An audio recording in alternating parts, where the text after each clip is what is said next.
Hello and welcome to Spinster's Library. I'm Claudia and this video is somewhat of a follow-up to a video I released last week about the gender imbalance in the booktube community. Now that video was completely unscripted and off the cuff, and it's linked up here if you want to watch it. This video, on the other hand, is completely scripted, so if I'm not looking at you, but instead slightly off camera over there, that's because I am reading this off a script. A lot of people commented on my earlier video pointing out that the reason there are more female booktubers than male could simply be that there are more female readers than male.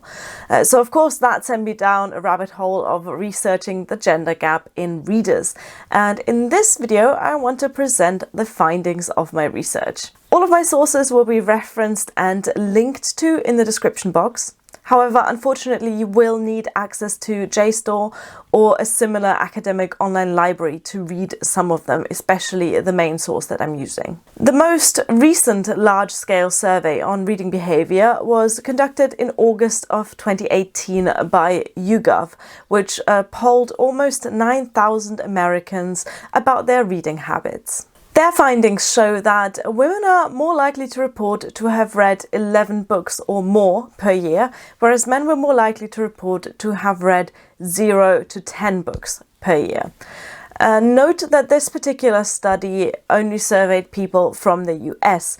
However, similar studies in the past have shown that this gender split exists in other countries too. So far, nothing new. But why is it that women read more than men?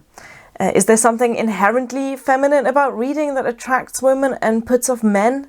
How can this gender gap be explained? In an article from 2013 published in the Library Science Journal Reference and User Services Quarterly, Kate Summers discussed different explanations and research into the issue. She writes, "Some argue that gender differences stem from inherent biological factors, while others cite societal and cultural factors and argue against gender as an artificial construction. Gender studies are also challenged because they typically consider only two genders."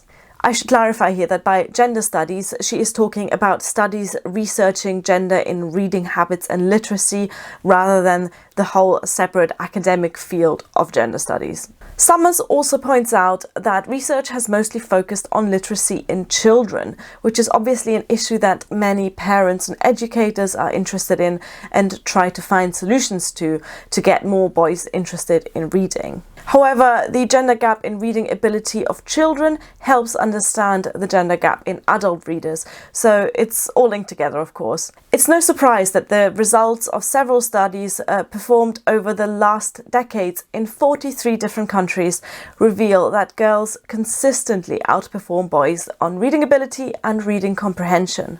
One study done by Logan and Johnston at the University of Hull suggests that this is linked to children's attitude towards learning and school.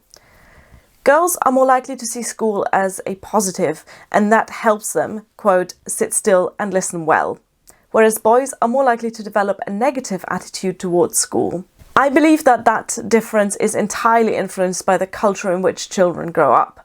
Girls are constantly told to be good, to be seen and not heard, to be quiet and not to take up too much physical space, whereas boys are encouraged to be loud and wild and more physically active in their play habits. When children who have been conditioned in that way get to school and are expected to sit still for hours at a time, girls will find that easier than boys. One common idea is that boys, even at a young age, prefer non-fiction.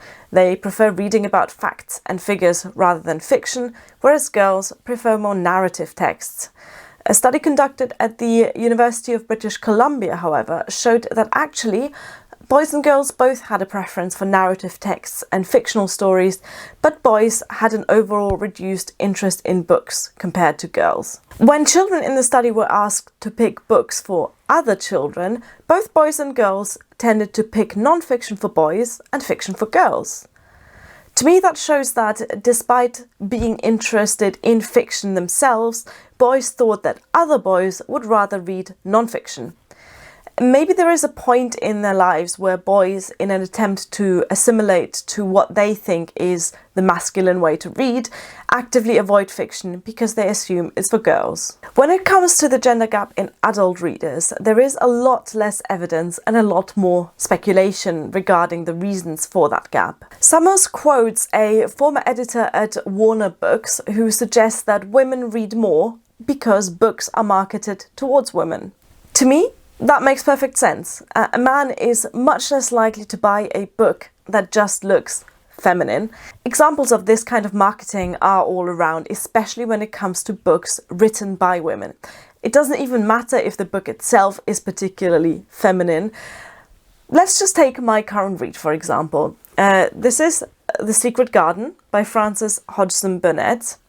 It's a early 20th century children's classic, and there is no reason, I repeat, no reason why this book shouldn't be read by boys, or in fact by adult men.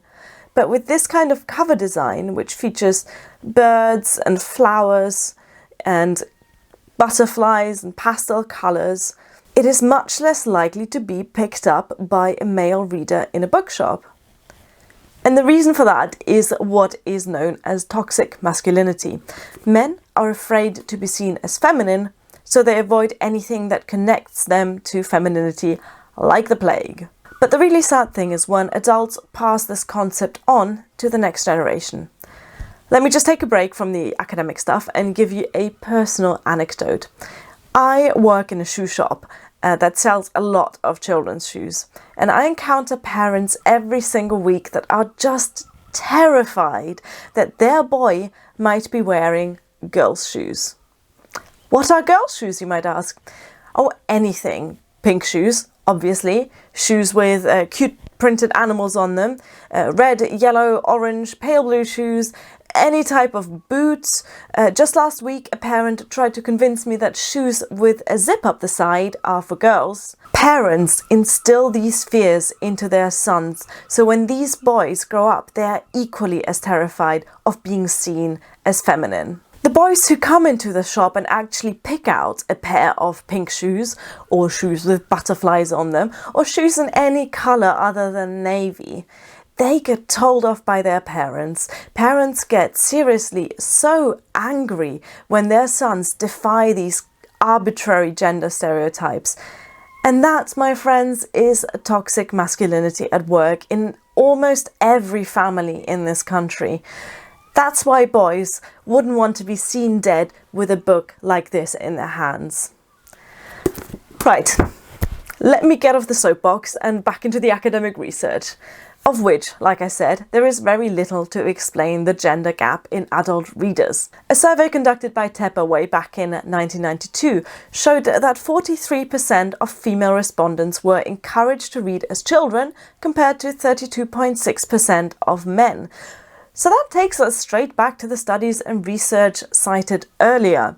Comparing women and men who have had the same amount of encouragement at an early age, the study found no difference regarding reading behaviour. This study concluded that childhood socialisation was the main factor in determining reading habits in adults. Kate Summer comments that the notion that reading fiction is a feminine pursuit is so ingrained into American culture that it has become something of a joke. On NBC's hit television show 30 Rock, notorious alpha male character Jack Donaghy discusses how he negotiates with his new domineering wife and concludes, "If I give in, then I am no longer the alpha in my house. Before you know it, she'll have me wearing jeans and reading fiction."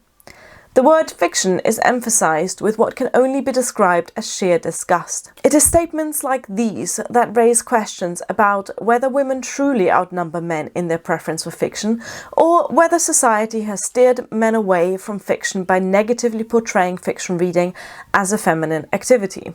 In the last third of her article, Summers looks at the type of books that men and women actually read. And not unsurprisingly, there is a gender difference there as well. Men much prefer reading male authors, and none of the male respondents of a particular study reported a preference for female authors. Women, on the other hand, had a slightly higher preference for female authors, but there were also female respondents reporting a preference for male authors. The same study also analysed the gender of the main protagonists in the favourite books of the surveyed participants. Men's favourites tended to overwhelmingly include only male protagonists. Women's favourites were a bit more balanced, but still had main protagonists in more than half of the chosen books. So books overall seem to favour male protagonists over female. So we can't exactly say that men aren't represented in the stories they read. One last aspect of reading discussed in Summer's article is the social aspect of reading, and that's where BookTube comes in. She doesn't talk about it, probably because BookTube as a community wasn't really a thing in 2013, but she does cite some studies that show that women are much more likely to be members of a book club than men. Men, on the other hand, were more likely to use online media to find books.